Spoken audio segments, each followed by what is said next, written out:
নমস্কাৰ। ধাৰাবাহিক কথা ৰামায়ণ পাঠৰ ৫১ অধ্যায়। আজি অধ্যায় জ্ঞানী শ্ৰেষ্ঠ। মন যিমানেই দৃঢ় হওক বা হিয়াত যিমানেই সাহস থাকক, সুদীৰ্ঘ দিন বন্দীশালত থাকোঁতে নিৰুৎসাহ আৰু বিষণ্ণ হোৱাটো স্বাভাৱিক। সীতাই দিনৰ পিছত দিন, মাহৰ পিছত মাহ আশা কৰিছিল যে তেওঁৰ স্বামী তেওঁৰ সন্ধান লাভ কৰি তেওঁক উদ্ধাৰ কৰিবলৈ সমৰ্থ হ'ব। শত্ৰুৰ মাজত অকলশৰীয়াকৈ থাকি ইমান দিনে ব্যৰ্থ মনোৰথ হৈ তেওঁ কেৱল ৰামৰ ওপৰত প্ৰগাঢ় বিশ্বাস কৰাৰ কাৰণেহে ৰাম আহিব বুলি আশা পুহি জীৱনৰ বন্তি গছি ননুমা কৰি থৈছিল। ৰাক্ষসীবিলাকে নিজৰ ফালৰ পৰা যি ভাল বুজে সেইমতে উপদেশ দিলে। এজনীয়ে ক'লে, আমাৰ কথা নুশুন কিয়? তই নৰমনিচ, তহঁতৰ জ্ঞান নাই। সেই পুৰা কুপলীয়া মানুহটোকে এতিয়াও ধৰি আছ কিয়? ৰজাৰ শুৱনি ঘৰহে তোৰ আচল ঠাই, তাত দেহ জুৰুৱা সকলো ভোগ পাবি। কিন্তু তাকো নেওচা দি তোৰ অকৰ্মণ্য মতাটোৰ কথাকে চিন্তি আছ। ৰাজ্য পৰা খেদা খোৱা আৰু দুৰ্কপলীয়া মতাটোক এতিয়াও ভাল পাৱ কিয়? তাক আৰু তই দেখিবলৈকো নাপাৱ। ৰাৱণৰ কথাত তই ভয় দে আৰু সুখেৰে থাক। সীতাই এই কথা শুনি কেৱল চকুলো টুকিলে আৰু ক'লে, তোমালোকে কি পাপৰ কথা কৈছা? তোমালোকৰ মতে মই কেতিয়াও চলিব নোৱাৰো। তোমালোকে কৈছা ৰাম দুৰ্কপলীয়া, দৰিদ্ৰ আৰু ঘৰৰ পৰা নিৰ্বাসিত। এইবিলাক ময়ো জানো, কিন্তু মানুহৰ ভিতৰত এনে তিৰোতা নাই যে এনে কাৰণত স্বামীক এৰিব পাৰে। ৰাক্ষসৰ ৰজাই মোক ভাৰ্যা পাবলৈ বাঞ্ছা কৰাটো কুকৰ্ম হৈছে। সূৰ্য কিৰণ যেনেকৈ সূৰ্যৰ পৰা অভিন্ন, ময়ো তেনেকৈ ৰামৰ পৰা অভিন্ন। শচীন্দৰ যেনে অৰুন্ধতী, বশিষ্ঠ যেনে ময়ো চিৰকাললৈ ৰামৰ তেনে ভাৰ্যা। ৰাক্ষসবোৰে সীতাৰ মন ঘূৰাবলৈ আশা পৰিত্যাগ কৰিলে। সিহঁতে তেতিয়া এইদৰে কোৱাকুই কৰিলে। এজনীয়ে ক'লে, এনেই অজ্ঞানী মূৰ্খ মানুহক লৈ কি কৰিব পাৰি? শোকত ক্ষীণাই শুকাই যোৱাৰ আগতেই তাইক খাই পেলোৱাই ঠিক হ'ব। আন এজনীয়ে ক'লে, মোৰ গাত লেঠা, নৰমনিচৰ মঙহ খাবলৈ বৰ হেঁপাহ আছে। মই তাইৰ কোমল মাংস আজুৰি খাম। এজনীয়ে ক'লে, টেটু চেপি তাইক মাৰি পেলাম আৰু ৰজাক বাতৰি দিম যে তাই বেজাৰত মৰিল। এই মানুহজনীৰ কাৰণেই ৰজাৰ মনত ইমান দুখ। তাই মৰিল বুলি শুনিলে তাইৰ কথা পাহৰি ৰজাই টোপনি যাব পাৰিব। আন এজনীয়ে ক'লে, তাইৰ কলিজাটো খাবলৈ মোৰ বৰ মন গৈছে, বৰ সোৱাদ লাগিব। আকৌ এজনীয়ে ক'লে, তাইক মাৰি সমানে ভাগ কৰি ল'ম। শতিকা আৰু মছলা গুৰি আন, শতিকাৰে তাইৰ মঙহ ডকচি খাই আমি নিকুম্ভীৰা গোসাঁইনীৰ আগত নাচোগৈ।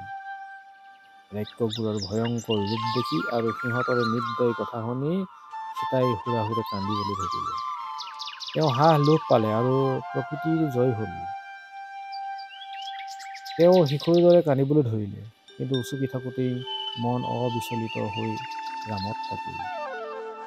সীতাই মনে মনে ভাবিলে, জনস্থানত মোৰ স্বামীয়ে হাজাৰ হাজাৰ ৰাক্ষস নিৰ্মূল কৰিছিল। এতিয়া তেওঁ মোক উদ্ধাৰ কৰিবলৈ নাহে কিয়? যি যোদ্ধা ৰাজকুমাৰ দুজনে দণ্ডকত বিৰাধক বধ কৰিছিল, তেওঁবিলাক এতিয়া মোৰ প্ৰতি উদাস কিয়? হয়তো তেওঁলোকে মই এতিয়া ক'ত আছো তাৰ সম্ভেদ নাপায়। শগুনৰ ৰজা জটায়ুকো ৰাক্ষসে বধ কৰিলে। জটায়ু জীয়াই থকা হ'লে অন্ততঃ মোক ৰাক্ষসে হৰণ কৰাৰ বতৰা স্বামীক দিলেহেঁতেন। কিন্তু বেচেৰা জটায়ু মোক ৰক্ষা কৰিবলৈ গৈ প্ৰাণ হেৰুৱালে। কিন্তু মোৰ স্বামীয়ে মোৰ সম্ভেদ নোপোৱাকৈ আৰু কিমান দিন থাকিব? লংকা আৰু ৰাক্ষসকুল আৰু কিমান দিন থাকিব?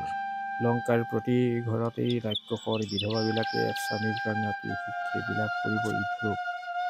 লংকা আৰু ৰাক্ষসকুল অচিৰেই ধ্বংস হ'ব, ইও ধুৰুক। এইদৰে সীতাই মনৰ ভিতৰতে চিন্তা কৰি অলপ সকাহ পালে। কিন্তু খন্তেক পিছতেই চিন্তা কৰি মন বিমৰ্ষ কৰি পেলালে। তেওঁ ভাবিলে, মোৰ বিৰহত স্বামীয়ে প্ৰাণ ত্যাগ কৰিলে। এনেও হ'ব পাৰেনে? হয়তো হ'বও পাৰে। নহ'লে তেওঁ মোক ইমান দিনে এৰি কেনেকৈ থাকিলেহেঁতেন? তেওঁ হয়তো এতিয়া স্বৰ্গলোকত শান্তিৰে বাস কৰিছিল। মই নিশ্চয় বহুতৰ পাপ ফলত এই যন্ত্ৰণা ভোগ কৰিবলৈ থাকিলোঁ। মোৰ হিয়া শিলেৰে বন্ধুৱা, নহ'লে ইমান কষ্ট ভোগ কৰি মই কেনেকৈ জীয়াই আছো? তথাপি কিহবাই যেন মোক কৈছে স্বামী জীৱিত, নহ'লে মোৰো মৃত্যু হ'লহেঁতেন। তেনেতে আকৌ এটা ভাৱ সীতাৰ মনলৈ আহিল। এনেও হ'ব পাৰে যে মোৰ স্বামীয়ে তপস্যা কৰি অৱশিষ্ট জীৱন কটাব আৰু সেয়ে মোৰ বিষয়ে চিন্তা কৰিবলৈ এৰিলে। নহয় নহয়, এনে হ'ব নোৱাৰে। এজন যোদ্ধাই কৰ্তব্য পাহৰি ভাৰ্যাক শত্ৰুৰ হাতত সমৰ্পণ কৰি সন্ন্যাস গ্ৰহণ কৰিব কেনেকৈ? মই কি মূৰ্খামি কৰিছোঁ? প্ৰকৃত কথা এইটোৱে হ'ব যে মই ক'ত আছোঁ তেওঁলোকে জনাই নাই। মানুহে কয় চকুৰ আঁতৰ হ'লে মনৰো আঁতৰ হয়। এতিয়া স্বামী মোলৈ মৰম নাইকিয়া হ'ল কিয়? তেওঁ তেন্তে মোক পাহৰিলে নেকি? চিচি, কি পাপ চিন্তিলোঁ। হ'ব নোৱাৰে। তেওঁ যে মোলৈ পাহৰিব পাৰে এইদৰে ভাবি মই কি মহাভুল কৰিলোঁ। এনে কাৰণ হ'ব নোৱাৰে। হয়তো ৰাৱণে কিবা ছলনাৰে যুৱৰাজক বিশ্বাসঘাতকতা কৰি বধ কৰিছে। এনেদৰে তেওঁ মনত ইটোৰ পিছত সিটো দুখৰ চিন্তা আহি সুখসাগৰত তেওঁক ডুবাই পেলালে। এবাৰ ভাবিলে তেওঁ জীৱনৰ অধ্যায় পেলোৱাই ভাল হ'ব। সেয়ে হ'লে তেওঁ আত্মহত্যা কৰি মুক্তি লভিব। তেওঁ দীঘল চুলি তাৰ ডিঙিত মেৰিয়াই লৈ শিশু গছডালত বান্ধি তাৰ পৰা জাপ মাৰি আপোনঘাতী হ'ব পাৰিব। সীতাক কোনোমতে ফুচলাব নোৱাৰি ৰাক্ষসীয়ে কি কৰিব কি নকৰিব ঠিক কৰিব নোৱাৰিলে। কেইজনীমানে ৰাৱণক বতৰা দিবলৈ গ'ল, কেইজনীমানে পহৰা দি গ'ল। পুৰুপা বিকট চেহেৰাৰ ৰাক্ষসী কেইজনীয়ে সীতাক ক'লে, আমি তোমাৰ মঙহ হেঁপাহ পলুৱাই খাম। এনে নিৰ্দয় বাক্য শুনি ত্ৰিজটা নামেৰে বুঢ়ী ৰাক্ষসী এজনীয়ে ক'লে, মূৰ্খৰ দল, তহঁতে কি প্ৰলাপ বকিছ? মোৰ কথা শুন। মই কি সপোন দেখিলোঁ কওঁ। লংকা ধ্বংস হ'বৰ সময় পালেহি। তাৰ পিছত ত্ৰিজটাই সপোনৰ কথা ক'বলৈ ধৰিলে। মই স্বপ্নত দেখা পালোঁ সূৰ্যৰ দৰে তিৰিবিৰাই ৰাম সীতাক বিচাৰি লংকা পাইছিল। ৰাৱণ যমৰাজ্যত সোমাইছে। ৰামে সীতাক হাতীৰ ওপৰত তুলি নি ঘৰলৈ লৈ গৈছে। ৰাৱণ আৰু ৰাক্ষসবিলাকে লেতেৰা পেতেৰা কাপোৰ পিন্ধিছে আৰু সিহঁতক যমে টানি নিছে। সপোনটো কৈ ত্ৰিজটাই ৰাক্ষসবিলাকক বুজনি দিলে, এই দেৱী যেন তিৰোতাজনীক শাস্তি নিদিবি। নিজেই নিজৰ ভৰিত কুঠাৰ নেমাৰিবি। তেওঁ ভৰিত পৰি কৃপা ভিক্ষা কৰ। ত্ৰিজটাই ক'লে, কওঁতে যি সীতাই আপোনঘাতী হ'বলৈ স্থিৰ কৰিছিল, এতিয়া তেওঁ অকস্মাতে শুভ লক্ষণ দেখিবলৈ পালে। সীতাৰ বাওঁ চকু, বাওঁ বাহু আৰু বাওঁ ভৰি লৰিবলৈ ধৰিলে। আকৌ তেওঁ বুকু হাহ হ'ল। আত্মহত্যা কৰাৰ চিন্তা মনৰ পৰা দূৰ হ'ল। হনুমানে গছৰ আঁৰত লুকাই সকলো ঘটনা লক্ষ্য কৰি আছিল। এতিয়া কি কৰ্তব্য তাকে তেওঁ চিন্তিলে। হনুমানে সীতাক দেখিলে। দেখি সিমানতে সন্তুষ্ট হোৱা নাছিল। তেওঁ মনে মনে গুণাগথা কৰিলে, আনে কৰিব নোৱাৰা কাম এটা মই কৰিলোঁ। মই সাগৰ পাৰ হৈ সীতাক দেখা পালোহি। ৰাক্ষসৰ ৰাজধানী দেখিলোঁ আৰু ইয়াৰ দুৰ্গবিলাকো দেখা পালোঁ। শত্ৰুৰ হাতত ধৰা নিদিয়াকৈ গুপ্তচৰে যি কৰিব পাৰে তাকো মই কৰিলোঁ। কিন্তু বৰ্তমান পৰিস্থিতি বিপদজনক। মই যদি এতিয়া ৰজাক আৰু ৰামক বতৰা দিবলৈ উলটি যাওঁ, তেন্তে ইয়াত কি ঘটে কোনে জানে। ৰাম লক্ষ্মণ আৰু বান্দৰ সেনাবাহিনী আহি পোৱাৰ আগতেই সীতা নিজৰ যন্ত্ৰণা সহিব নোৱাৰি আপোনঘাতিনী হ'বও পাৰে। সেয়ে হ'লে মোৰ সকলো শ্ৰম পণ্ড হ'ব। সীতাক দেখিলে নহয়, তেওঁ লগত কথা বতৰা হোৱা, ৰামৰ বতৰা দিয়া আৰু তেওঁ হিয়াত সাহ জন্মোৱা মোৰ কৰ্তব্য। তাকে কৰিলেহে তেওঁ জীয়াই থাকিব পাৰিব। সীতাৰ লগত কথা বতৰা নোহোৱাকৈ উলটি গ'লে ৰামে মোক কি বুলিব? সীতাৰ লগত কথা হোৱাৰ চেলু বিচাৰি ল'বই লাগিব। হনুমানে ভাবিলে, সীতাৰ আগত কি ৰূপ ধৰি ওলাম? কি ভাষাৰে তেওঁৰ লগত কথা হ'ম?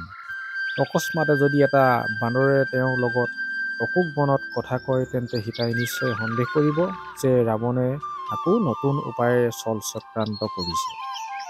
হঠাৎ মই আগত উপস্থিত হ'লে তেওঁ ভয়ত চিঞৰ মাৰিবও পাৰে। তেওঁ বৰ্তমান মনৰ অৱস্থালৈ চাই এনে কৰাটো সম্ভৱ নহ'ব।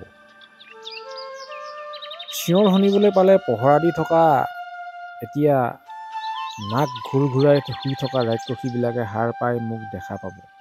সিহঁতে বুজিব যে মই শত্ৰুৰ পৰা ছদ্মবেশেৰে আহিছোঁ আৰু ততালিকে ৰাক্ষসবিলাকৰ হতুৱাই মোক আক্ৰমণ কৰাব।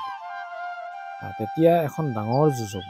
অৱশ্যে মই বহুতক বধিম, কিন্তু সীতাক সান্তনা দিয়াৰ বাবে ৰামলৈ বতৰা নিয়া কাম সমাধান হ'বও পাৰে।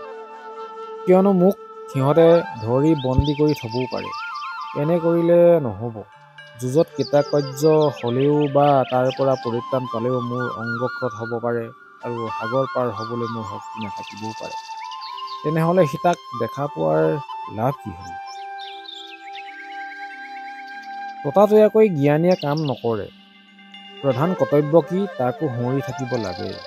ৰজা সুগ্ৰীৱ আৰু ৰামে মোৰ কাৰণে বাট চাই আছে। মোৰ কামত অলপ আঁৰ লাগিলেই মহা বিপদ ঘটিব পাৰে। প্ৰথম কৰ্তব্য হ'ল সীতাৰ লগত কথা বতৰা হৈ তেওঁৰ প্ৰাণত আশাৰ সঞ্চাৰ কৰা। মই তেওঁৰ ওচৰলৈ এনেকৈ যাব লাগিব যাতে তেওঁ মুহূৰ্তলৈকে মোক সজ অভিপ্ৰায়ক সন্দেহ নকৰে।